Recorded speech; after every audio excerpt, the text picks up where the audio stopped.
Nagliparan ng mga bote at bato nang magrambol ang ilang kabataan sa Iloilo City, bunsod ng kalasingan sa pagsalubong sa bagong taon. Dati nang inireklamo ang mga ganitong insidente sa lugar.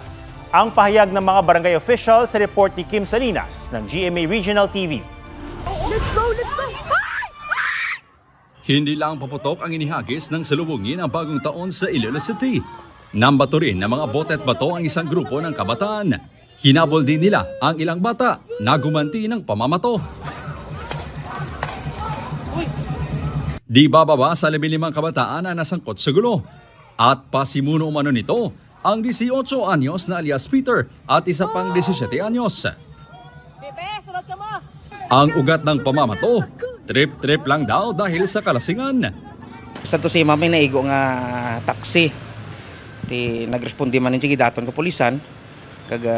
Nagistura naman ang both party nga isitol nila sa may barangay. Sinasabi nangyari ang rumble sa barangay Tanza Timawa Zone 1 sa Iloilo City. Pero itinagiya ng isang opisyal doon.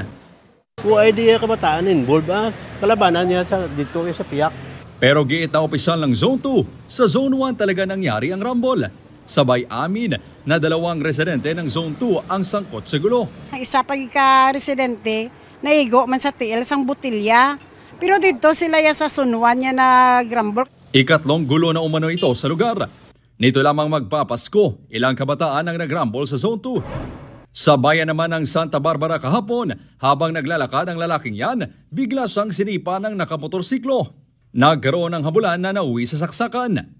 Sa isa pang CCTV, makikita ang pagkuha ng isa sa mga sospek ng pinaniniwala ang kutsilyo sa compartment ng kanyang motorsiklo. Posible sir, tripping naman siguro kasi posible both parties, both the victims and the suspect, posible bisan paano nakainom din man siguro sila kasi siyempre New Year.